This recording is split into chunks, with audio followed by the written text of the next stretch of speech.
Bonsoir à toutes, bonsoir à tous, bienvenue dans le débrief. La crise que connaît le ministère de l'Éducation nationale, du préscolaire et des sports n'en finit pas.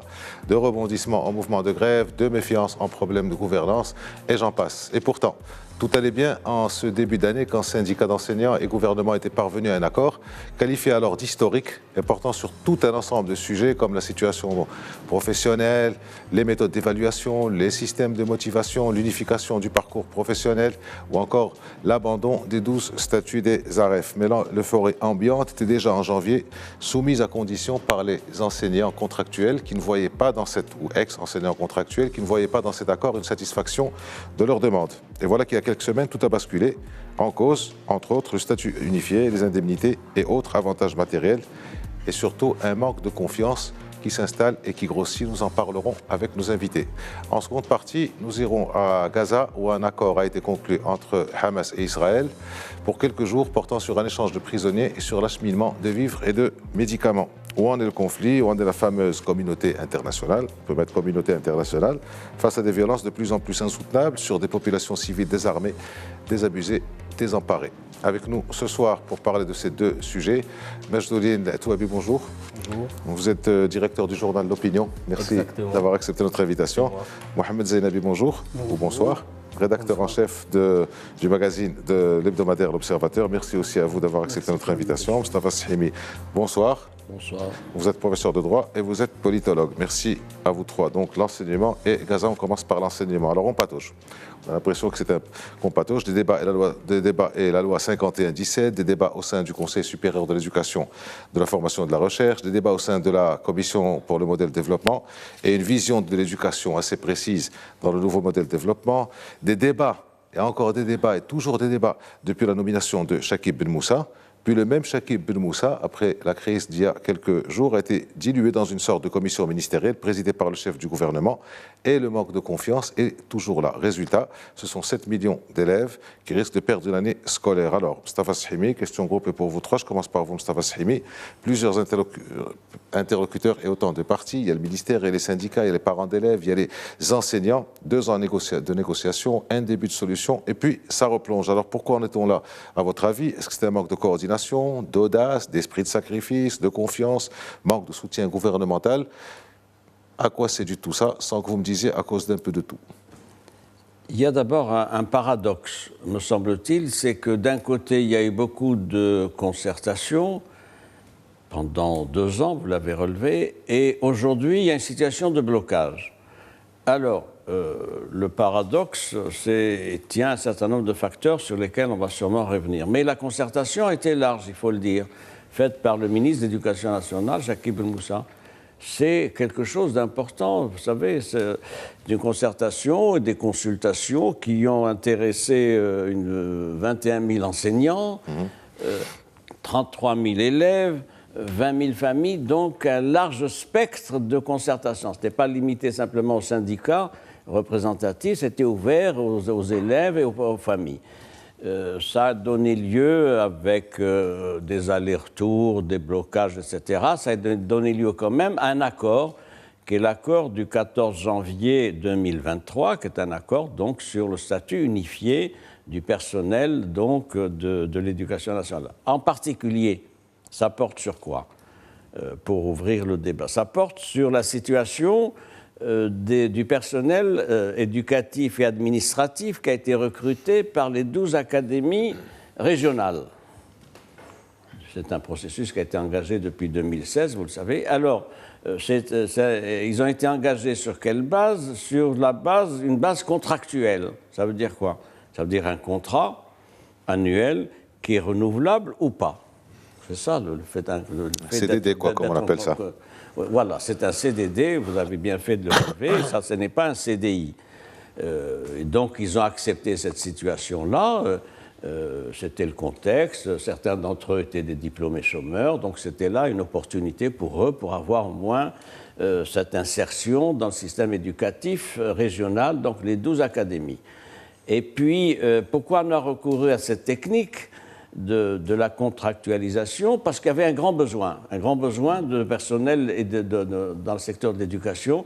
Donc, on a paré au plus pressé et on a donc trouvé cette formule des contractuels. le problème qui s'est posé, c'est à partir de l'accord du 14 janvier 2023, qui avait été donc salué par tout le monde, et il s'est posé en particulier dans la perspective de la préparation de la loi de finances 2024. Pourquoi? Je résume. Il y avait des accords finalisés. L'accord de janvier 2023 prévoyait un premier bloc d'accords finalisés. Il prévoyait un deuxième bloc des engagements. Et c'est précisément sur cette question des engagements que nous avons les difficultés actuelles. Alors, Mohamed Zeinabi, pour vous, pourquoi ça a plongé?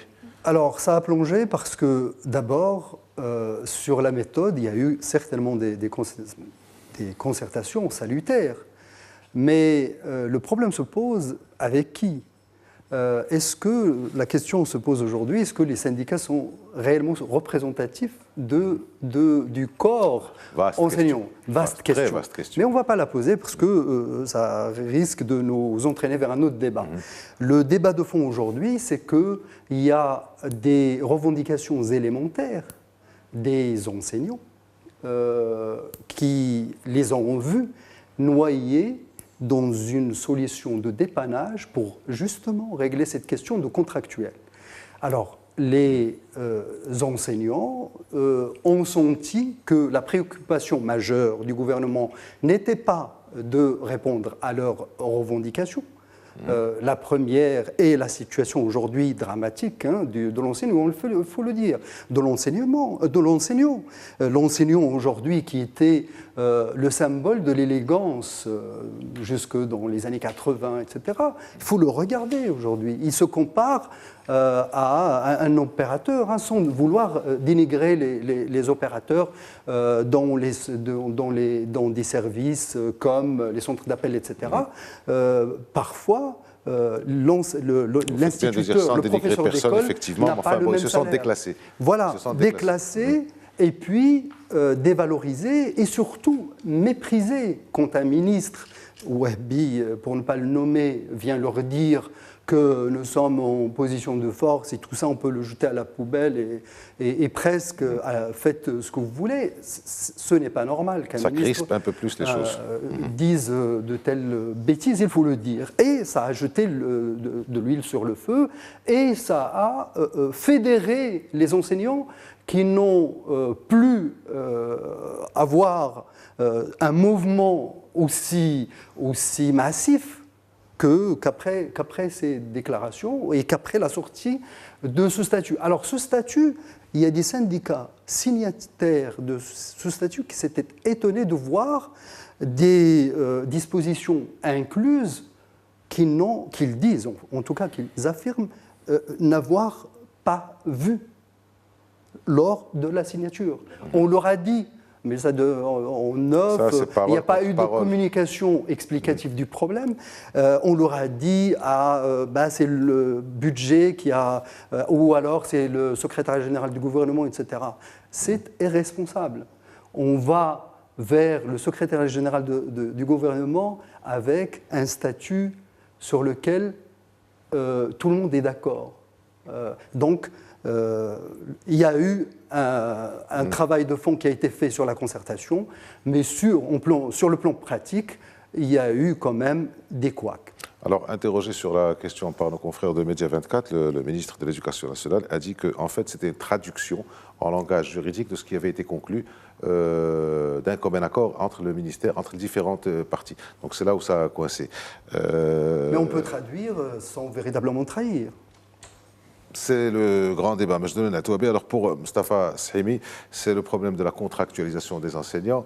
Pour Mohamed Zeinabi, c'est un peu la question du déclassement de ce mal-être que peuvent ressentir nos enseignants. Et pour vous, pourquoi ça a capoté? Qu'est-ce qui a capoté en fait?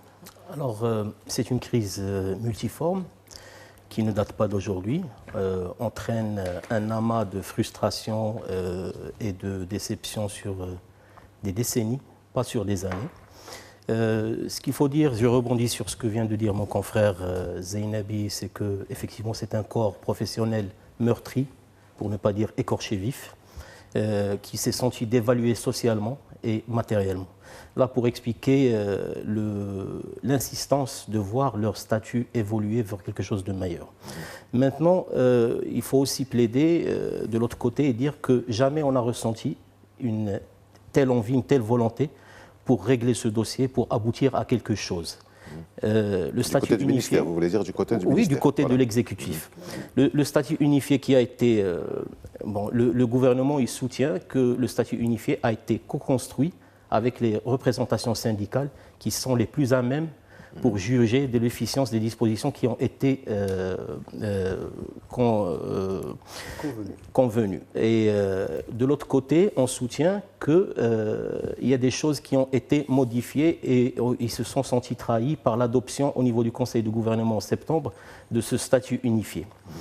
Ce que je veux dire, moi, c'est que ce statut unifié, pour l'avoir épluché, c'est une bonne base de travail. Après, du côté des enseignants, on ne veut pas que la situation actuelle soit figée dans le marbre et c'est un problème de confiance. C'est-à-dire, on craint que les choses qui vont être acceptées en ce mois-là n'évoluent pas. C'est ça la promesse du gouvernement. On leur dit, négociez, venez à la table et puis acceptez ce qu'on vous propose et puis ça va évoluer. Les syndicats et les coordinations, ils craignent que ça soit une solution provisoire qui dure. C'est ça, et c'est un problème de confiance, pour répondre à votre question. Par contre, la volonté gouvernementale est liée. On n'a jamais ressenti autant de volonté gouvernementale. Et puis je reviens au mot dilué dans une commission pour Ben Moussa. Je crois qu'il n'a pas été dilué. Au fait, on est venu à sa rescousse pour empêcher qu'il reste pataugé dans ce bourbier qui est transverse et qui concerne toutes les administrations et beaucoup de ministères. Alors justement, je resterai avec vous puisque vous avez repris ce mot de dilué.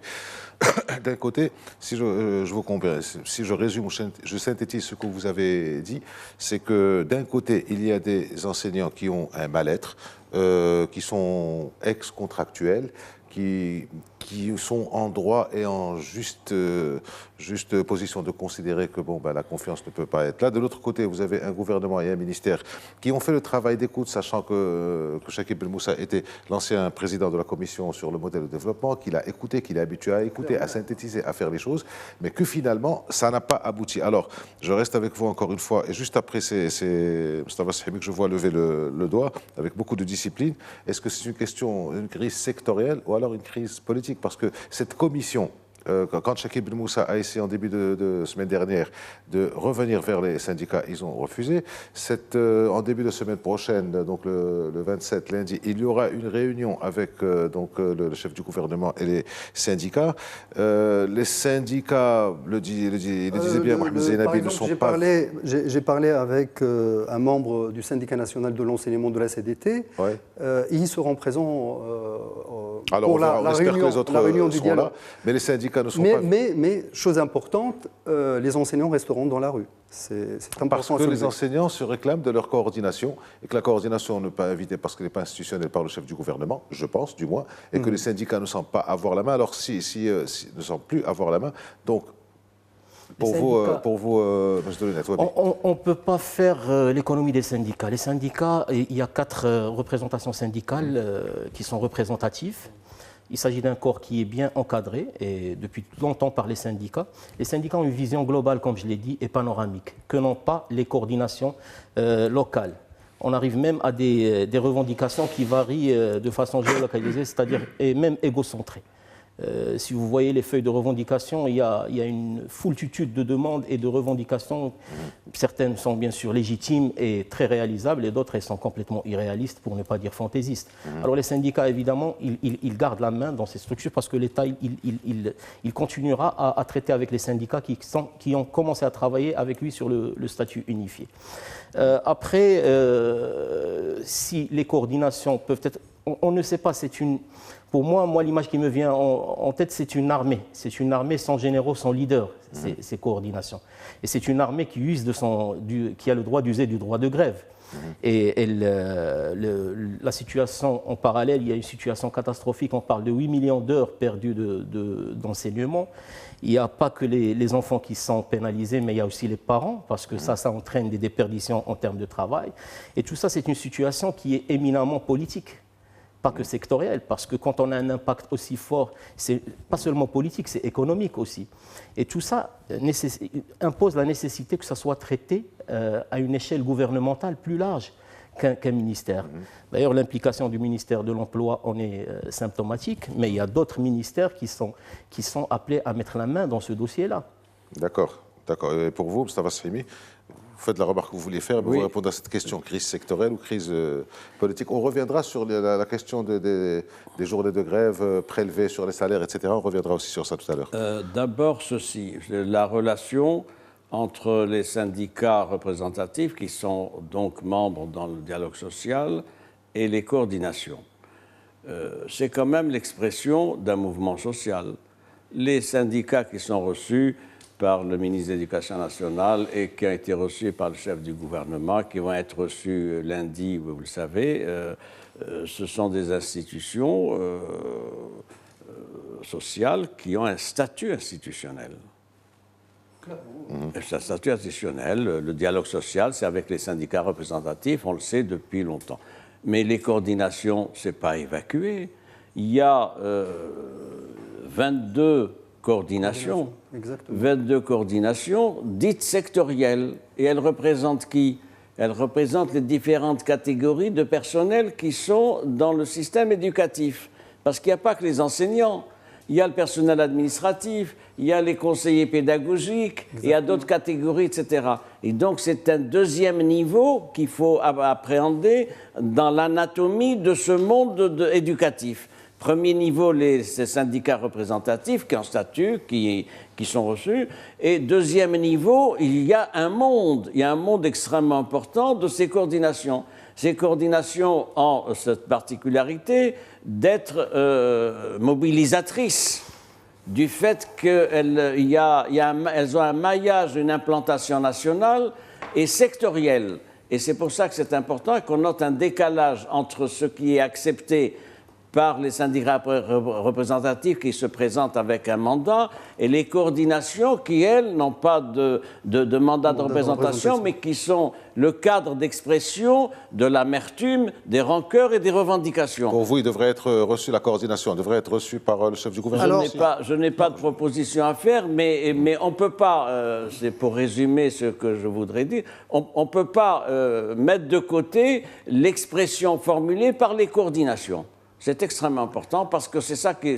Et ce sont les coordinations qui ont des capacités de mobilisation. Il faut ajouter aussi qu'il y a eu des mesures d'interdiction de manifestations organisées par ces coordinations, notamment à Khnitra, à Marrakech et ailleurs. Ce qui pose un problème, le droit de manifester pacifiquement. Nous sommes un État de droit.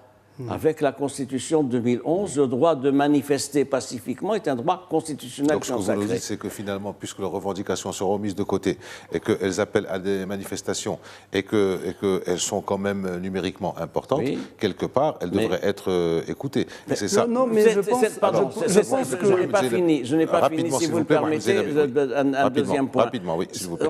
On doit prendre en compte non seulement ce qui est agrégé au niveau des syndicats représentatifs, mais aussi ce qui n'est pas pris en compte par les revendications des coordinations. Et il y a, on va y revenir dans le débat, un certain nombre de points qui ne sont pas réglés, qui sont litigieux. Deuxième observation, sur le fait quand même que le dossier a été chapeauté, supervisé, dirigé par le ministre de l'Éducation nationale et qui se retrouve brusquement enregistrer un basculement et peut-être même un dessaisissement au niveau de qui? Au niveau du chef du gouvernement. Ça a comme conséquence quoi? Le discrédit qui entoure maintenant la capacité de négociation du chef du ministre de l'Éducation nationale. D'ailleurs, les syndicats... Donc vous reprenez à votre compte, enfin ce que j'avais dit, je ne suis pas tout à fait d'accord, avec le terme dilution. Oui, c'est une dilution, mais qui a des effets politiques. C'est-à-dire les syndicats aujourd'hui, a fortiori les coordinations, ne veulent plus traiter avec le ministre de l'Éducation nationale. Et ça devient une revendication insistante de dialoguer avec qui et qui va prendre la responsabilité de signer avec les syndicats et d'aller vers le secrétariat général du gouvernement et présenter et défendre le document signé. En un mot, c'est un problème de gouvernance gouvernementale qui se pose et qui n'est pas réglé. Alors, d'où son aspect politique. Mais concernant... Alors, il y a 22 coordinations. Vous imaginez bien que si le gouvernement ouvrait un dialogue, et le dialogue est ouvert d'ailleurs, à travers les syndicats, sur des questions concernant, par exemple, il y a une coordination qui s'appelle Zinzana Rqam 10, la cellule 10. Pourquoi ? Parce qu'ils sont à l'échelle 10 et ils sont condamnés à y rester. C'est un exemple. Mais leur voix peut être portée par un syndicat représentatif, par exemple celui de la Fédération nationale de l'enseignement. J'ai parlé avec son secrétaire général, M. Abdallah Mimet, qui n'a pas beaucoup d'espoir quant à un apaisement possible tant que les paramètres n'ont pas changé. Les paramètres, c'est quoi ? Aujourd'hui, le niveau des revendications, sachant que les enseignants sont aujourd'hui en position de force, c'est élevé. Il y a une demande insistante maintenant de revalorisation de salaire. Et chacun y va de son chiffre. Alors qu'il était question au début de revoir la promotion interne. Ils savaient la difficulté du gouvernement et de la difficulté de débloquer un budget conséquent, etc. Mais maintenant, tout le monde se braque sur la question de la revalorisation de salaire. Voilà des conséquences du manque de méthode, non pas de la conduite du dialogue. On peut rester très longtemps. Moi-même, dans une ancienne vie, j'étais syndicaliste et on avait, dans les années 1990, discuté de la loi de la grève. Où est-ce qu'elle est la loi de la grève aujourd'hui ? C'est-à-dire que de tout temps, on dialogue entre nous, mais on ne sait pas aboutir. Et ça va poser problème, quoi qu'on puisse proposer à ces différentes composantes revendicatives, etc. Maintenant, il faut aller dans le concret. Il faut peut-être catégoriser le problème.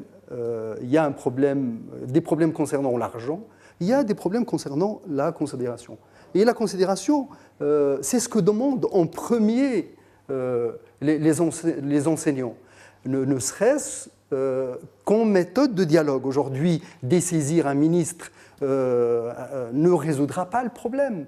Demain, qui va aujourd'hui garantir à ces grévistes que... J'ai une proposition à vous faire. Voilà.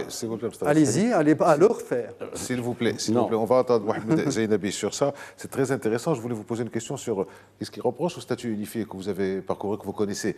Mais ce que dit Mohamed Zainabi est aussi très intéressant sur le fait que maintenant, il y a une revendication salariale, financière. Alors, quand on voit cette fameuse commission...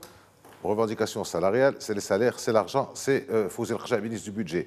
Revendication, donc c'est l'emploi, ministère Younes Skouri, Cheikh Ibn Moussa parce que c'est l'éducation, et la garantie avec Aziz Akhnouch. Est-ce que vous pensez que c'est toujours au niveau du statut unifié qu'ils vont discuter, cette commission avec les syndicats, ou alors on va passer aussi au côté argent ? Ou alors les deux. Je ne suis pas sûr ce qu'ils vont faire. Juste après votre proposition, mais je vais vous dire, j'aimerais revenir et nuancer par rapport au propos de dessaisir ou déposséder. Ça. Ce qui s'est passé avec Ibn Moussa, ça autorise toutes les lectures possibles. Il y a beaucoup de subjectivité. Quand on parle il faut se rappeler de l'ampleur de cette crise. On est en train de parler de 320 000 grévistes. Déjà, c'est quelque chose qui est mettre sur les épaules d'un seul ministère. Ça aurait été, si on l'avait laissé tout seul, comme c'est écrit ici, patauger, ça aurait été interprété comme une sorte de sacrifice de ce monsieur. Alors, pour parler du statut, le statut unifié, ce qui est reproché à ce statut, et comme je l'ai dit tout à l'heure, ce qui est soutenu par les représentants, les coordinations et les représentations syndicales qui les ont représentés pendant le processus de négociation de ce statut unifié, c'est qu'il y a des termes qui n'ont pas été clarifiés.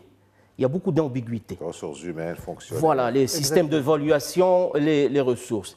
Bien évidemment, et quand je dis c'est soutenu par la coordination, il y a un autre temps et un autre discours du côté de l'exécutif. L'exécutif, il dit que c'est une formulation qui est juridique et puis on ne peut pas rentrer dans la précision précise pour décrire des process qui sont sinon super vrais. Alors, par rapport à ce statut-là, il va bien sûr évoluer, mais ce qui est demandé maintenant par les coordinations, c'est carrément son retrait. C'est-à-dire, on demande son retrait, qu'on revienne à la case de départ et puis qu'on revoie ces dispositions qui semblent ambiguës pour eux et qu'on les clarifie et qu'on les fiche dans le marbre, et notamment la question salariale. Il y a une revendication très forte qu'on entend beaucoup, c'est qu'il y ait des budgets inscrits à la loi de finances, que les salaires soient bien définis avec un SMIC qui est dans les mêmes eaux que le plus bas salaire des fonctionnaires échelle 10, qui est du 7000, 7500 dirhams. Alors tout ça, on veut avoir des postes budgétaires dans la loi de finances, et c'est ce qui va peut-être faire qu'il n'y aura pas de finalisation de ce statut unifié cette année, parce que la loi de finances, elle a commencé son processus, et voilà, c'est ça le risque. Alors la fenêtre de temps, elle est très réduite. Alors, en parlant avec Rapidement, Mustafa Srimi s'impatiente. Excusez-moi, juste ceci, en parlant sur la question de retrait, abrogation, etc. Les syndicalistes sont conscients de la contrainte juridique. Et donc, ils sont pour la révision totale, ce qui revient au même. Mais les termes ont leur importance, surtout que nous avons un grand juriste devant nous. Donc, ils ne veulent pas de retrait, etc., parce que c'est un mécanisme juridique, etc., mais révision totale. En parlant des termes, en termes d'argent, c'est le gouvernement qui a ouvert la brèche en définissant d'une manière chiffrée des augmentations pour les inspecteurs et pour les directeurs d'école, et a dit aux professeurs d'école, aux instituteurs, mais dans un statut, on ne donne pas de chiffres. Et quand vous lisez le statut unifié, ça ne peut pas être un statut unifié, puisqu'on parle d'augmentation de 5 000 dirhams, de 2 700 dirhams dans un horizon de 2027. Un statut unifié ne change pas du jour au lendemain. Les enseignants d'école, les instituteurs avaient un statut en 1985 qui n'a changé qu'en 2003. Et donc, il va falloir peut-être attendre 20 ans. Et c'est leur crainte. Sauf que les choses avancent quand même plus vite. Mais finalement, ce n'est pas une solution, ce que disait M. Touabi. On revient en arrière, on se repose, on continue. Les professeurs vont à leur salle de cours, les élèves apprennent, et puis on reprend un an de discussion. J'ai une lecture différente, si vous le permettez. Bien sûr. Premier point, le statut signé le 14 janvier 2023 n'est pas à rejeter. Il y a des acquis. Il y a des acquis qu'il faut conforter. C'est une progression, c'est des avancées sur statutaires, indemnitaires et autres. Maintenant, il y a une partie qui est floue, qui appelle des précisions, vous avez raison de le relever. Quelles sont les pistes de sortie? C'est la 5e semaine de grève et nous commençons la 6e. C'est une situation qui n'est pas acceptable. Qui n'est pas acceptable ni sur le plan social, ni sur le plan scolaire, ni sur le plan économique, ni sur le plan politique. Qu'est-ce que ça veut dire, ça? Un pays qui est à l'arrêt parce qu'il y a un dialogue social qui n'a pas porté les fruits escomptés, avec les grands inconvénients que ça pèse, parce que c'est un peuple qui est dans une situation difficile. Peuple scolaire, 7 millions d'élèves, ils ont perdu 600 millions d'heures de scolarité, le trimestre fini, il y a ceux qui préparent le bac, etc. Donc c'est extrêmement important. Il y a les parents d'élèves, ça a été dit, les familles, il y a le personnel enseignant, etc. Ça ne peut pas perdurer. Clairement. Alors les sorties de crise, c'est quoi? Je crois que l'idée, c'est de reprendre la main dans un cadre différent de ce qu'il y avait jusqu'à maintenant. Des assises nationales sur le statut des enseignants. Donc arrêter, mettre une pause à tout ça, revenir un peu en arrière et repartir. En deux mots. En deux mots. Il s'agit d'annoncer, le chef du gouvernement va les recevoir lundi, il faut qu'il prenne la main, qu'il relance le débat, non pas en décidant de manière directive ce qu'il en est, mais en disant reprenez les cours, et reprenez donc les enfants à l'école. Et on élargit le débat. J'élargis le débat dans le cadre d'assises nationales que je vais tenir dans un mois, 2 mois, etc. Après, et on mettra tout sur la table. Et enfin, ceci, vous savez, oui. il faut dire ceci. Nous voulons être un État social. Nous Exactement. voulons nous référer à un principe démocratique de consultation. Ça ne doit pas être un discours gouvernemental. Le chemin est un peu broussailleux. Il faut quand même appliquer ça et prendre le risque d'un débat démocratique national. Exactement, surtout que le roi Mohamed VI, la plus haute autorité du pays, a placé l'enseignant dans plusieurs de ses discours. Il a insisté sur la mise à niveau de sa situation, etc., parce qu'il s'agit pour le pays d'un secteur prioritaire. Et c'est pour ça que, en tant que citoyen, on ne peut qu'appeler les enseignants à un apaisement. Aujourd'hui, le gouvernement montre qu'il y a une disposition au dialogue. Il y a une disposition à changer de méthode. Changement de personne, c'est aussi un signal de changer peut-être de discours, de façon de faire, etc. Donc, nous ne pouvons pas, et je vous rejoins parfaitement, tolérer que nos enfants puissent continuer à perdre leur scolarité, sachant que certains pensent que oui, mais le privé compense. Non. Le jour de l'examen, il faut bien le savoir, c'est les enseignants du public qui surveillent les élèves du privé. Ce sont eux qui corrigent leurs copies. Donc, si on continuait cette situation, ça a été dit, mais c'est tellement délicat, c'est tellement sensible. Il faut vraiment prouver cette chose parce que ça a été dit, ça fait 10 ans, 12 ans qu'on dit ça. Effectivement, on sait que c'est un argument massu quand on le sort. Maintenant, est-ce que c'est prouvé ou pas? Je n'en sais rien. Autre chose, on parlait depuis des années de l'institutionnalisation de ce dialogue. Il faudrait qu'on explique c'est quoi cette institutionnalisation. Aux dernières nouvelles, la dernière conférence de presse du porte-parole du gouvernement, c'est le mois d'avril, donc à la veille du 1er mai, on tient une réunion, parce que c'est le 1er mai, et aussi avant de préparer le budget de l'année. C'est très bien. Mais au cours de l'année, qu'est-ce qu'on fait?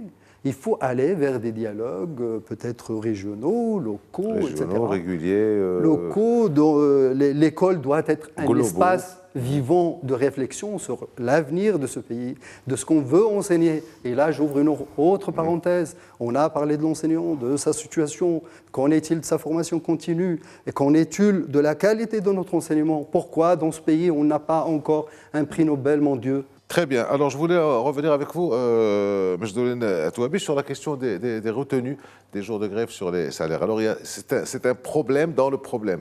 C'est un début de crise dans la crise qui est déjà installée. Est-ce que c'est équitable ou pas de faire ça? Ça a été instauré, je pense, par le gouvernement Abdelkiran, je pense, sous votre contrôle, dans les années 2012-2013. Alors, ça, c'est une revendication déjà, parmi la multitude de revendications qui existent maintenant. C'est restituer les ponctions qui ont été faites sur les salaires des enseignants greffistes. Alors, ça nous ramène à la dimension de la crise actuelle, qui est très très clairement une crise de ressources humaines, parce que le statut unifié, c'est une convention collective de l'enseignement, et ce sont des problèmes de ressources humaines. Ce qui est dommage qu'on bloque sur une question de ressources, elle est fondamentale bien sûr, mais ce n'est qu'une partie des 12 engagements inscrits à la feuille de route, la fameuse feuille de route pour une école de qualité pour tous, et puis la loi cadre relative à l'enseignement. Alors ce n'est qu'une partie parmi une multitude d'autres que vient de citer mon confrère Zeynabi pour rehausser le niveau de l'enseignement qui doit être délivré à nos enfants. Pour la question de la grève, je disais que c'est que les ponctions sur salaire, que c'était. Vous me posez la question, est-ce que c'est légal? Je parle sous le contrôle du professeur Shemi, mais je dirais qu'effectivement, il n'y a pas un problème de légalité, c'est légal, parce que c'est quelque chose qui est appuyé par un certain usage et une jurisprudence qui n'a jamais été dénoncée par un jugement devant les tribunaux administratifs. Et ça se base aussi sur un décret organisant la comptabilité publique qui subordonne le paiement d'une prestation à l'acquittement d'une tâche. Et par extension, c'est un principe de droit qui est applicable à un salarié qui n'effectue pas sa journée de travail. On peut ponctionner. Ça, du point de vue légalité. Maintenant, on va passer à est-ce que c'est équitable? C'est équitable, ça serait équitable si on pense aux enfants qui perdent des heures de travail, aux parents qui sont malmenés par ces grèves-là, mais ça serait surtout équitable si ces ponctions sont faites selon des calculs exacts, pas à la louche. C'est-à-dire, moi, je vois mal comment on va calculer ces ponctions-là. Et ça pose... Je ne sais pas si tous les enseignants sont grévistes, mais si c'est calculé de façon exacte et ça répond à des protocoles précis... Le gréviste, on lui retient, le gréviste, pas gréviste, voilà, on lui retient pas. Il faut que ça soit bien calculé, ça serait équitable. De toute façon, pour revenir à la légalité, c'est partout dans le monde, c'est comme ça. Les enseignants ou n'importe quel fonctionnaire gréviste, il est ponctionné de son salaire. Maintenant, la question que je me pose, est-ce raisonnable ? Est-ce judicieux? Oui, est-ce raisonnable et judicieux? Sur ce point-là, je dirais que seul l'avenir nous dira quel effet ça aura. Est-ce que ça va avoir l'effet voulu par l'exécutif de dissuader l'usage abusif à la grève, ou de les énerver encore plus, ça va entraîner encore plus de blocage. Surtout avec une inflation, avec tous les problèmes qui se posent. Il n'y a pas eu un jugement dernièrement sur ça? Je vais vous répondre. Mais rapidement, parce que leur tour, on voudrait passer à la crise à Gaza, à la guerre. Pour ce qui est des journées de grève non payées, donc des retenues, sur le plan juridique, c'est indiscutable. Il y a un contrat avec l'État, avec une administration. Vous n'assurez pas le service qui est requis dans votre contrat, vous n'êtes pas payé. Ça, c'est le principe. Autre principe, le réel tient le juridique en l'état. C'est un juriste qui vous le dit. Pourquoi? Le droit, il n'est pas éthéré, il n'est pas dans la stratosphère. Le droit, il est dans une société. Et donc, ce qui s'est produit, c'est la polarisation des revendications sur cette histoire de retenue. Vous savez, c'est des retenues très pénalisantes. Ce sont des fonctionnaires. Ils ont fait grève, donc ça fait 5 semaines. Ça veut dire que pratiquement... Ils n'ont pas été payés au mois. Ils n'ont plus de salaire depuis le mois d'octobre. Et le mois de novembre va être compromis. C'est une situation qui n'est pas acceptable. Alors, quelle est la solution? En recevant les syndicats lundi, le chef du gouvernement peut-être serait bien inspiré de faire un geste en disant... Écoutez, il y a ce qu'il y a sur la table. Message bien reçu, Mustafa Srimi. Il faut passer à l'autre sujet, mais avant, Mohamed Zeinabi. Je pas la meilleure rejoins manière ce de baisser la tension, message. effectivement. Je rejoins ce message d'espoir, parce qu'on a besoin d'espoir concernant ce dossier, comme sur bien d'autres, pour que l'année scolaire ne soit pas compromise. Et on a vu que son impact dépasse juste le cadre de l'enseignant qui est gréviste, mais au vu de la masse qu'il y a dans l'enseignement, un impact économique sûr et des répercussions sociales qu'on va avoir. Les personnes qui ne vont pas pouvoir payer leur traite de logement, etc.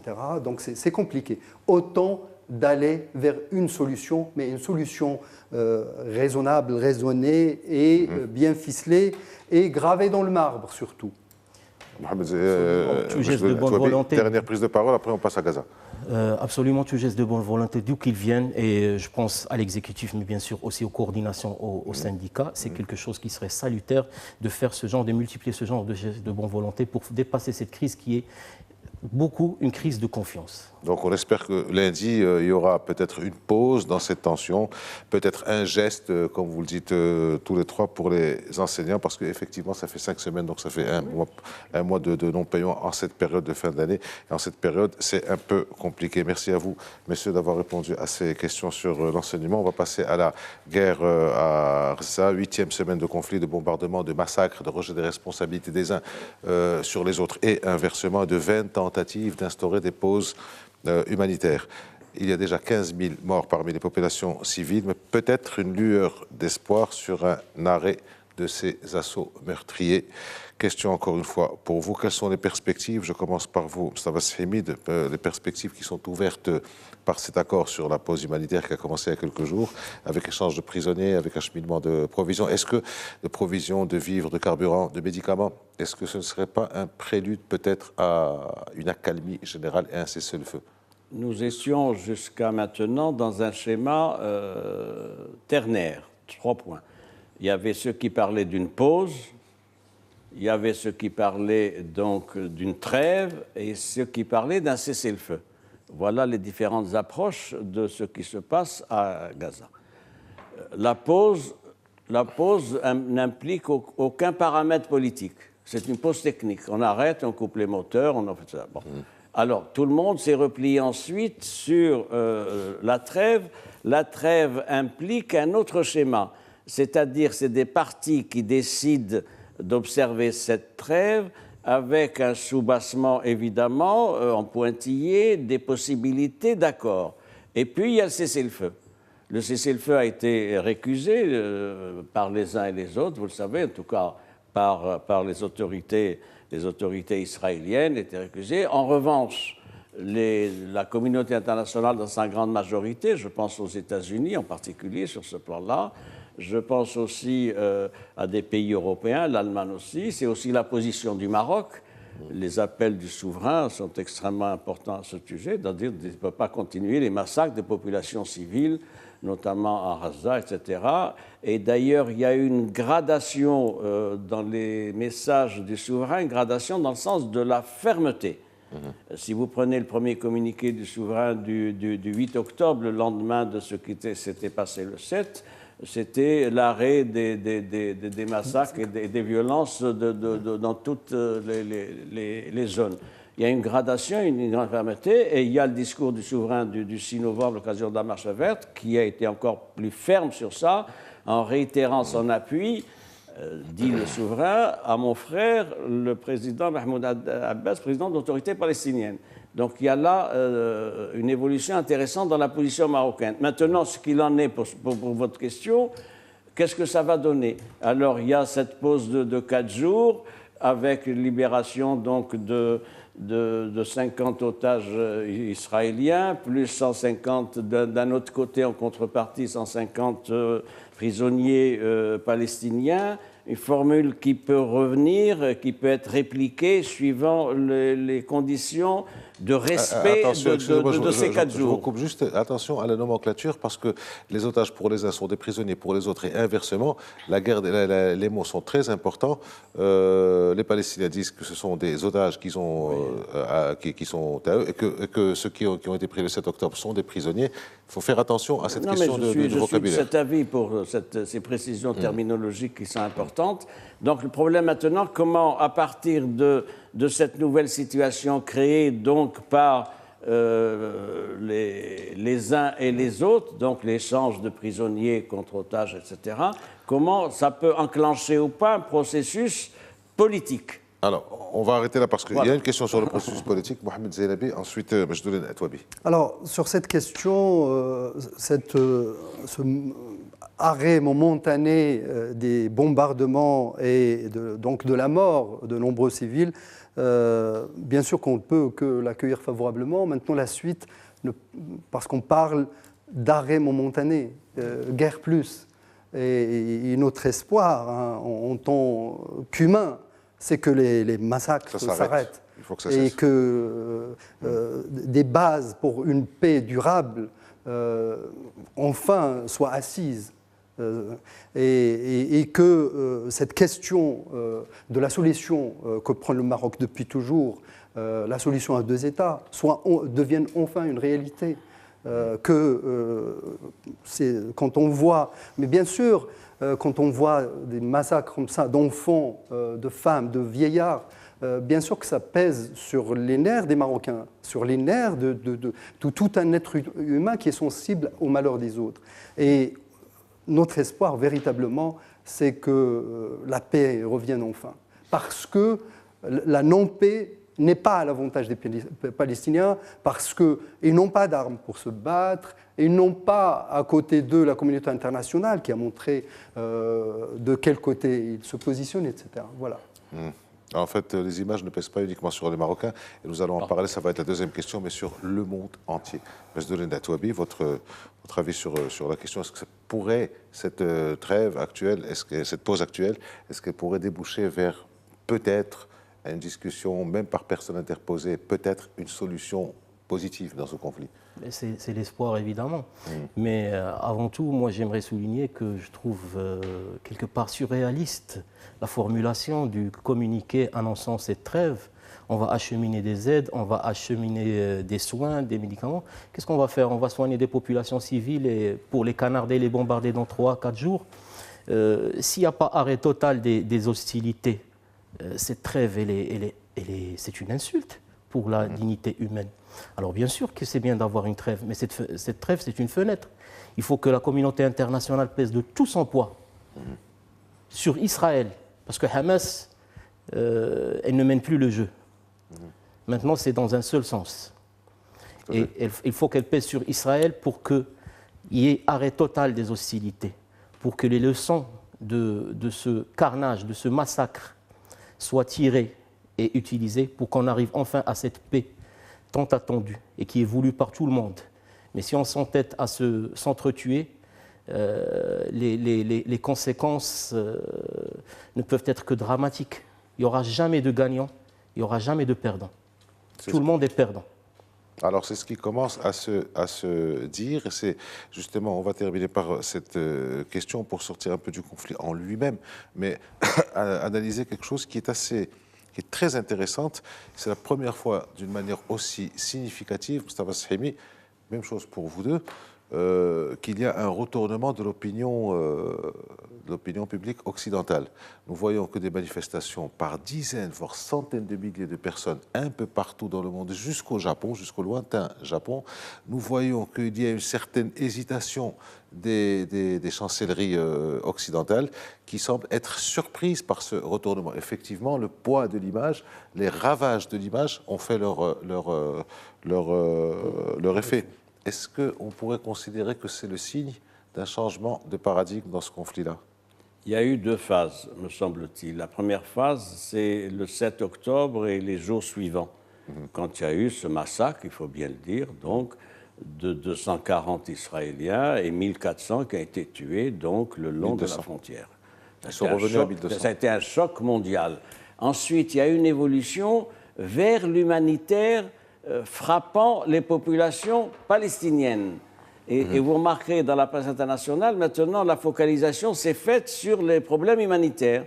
C'est comme ça qu'il y a eu l'évolution de la position américaine, européenne, allemande, française même, marocaine depuis toujours, etc. Et donc, conclusion, l'humanitaire devient central dans l'appréhension de la question palestinienne. Question palestinienne qui était superbement ignorée depuis des décennies, ignorée par la communauté internationale. Vous savez, qui parlait de la question palestinienne depuis...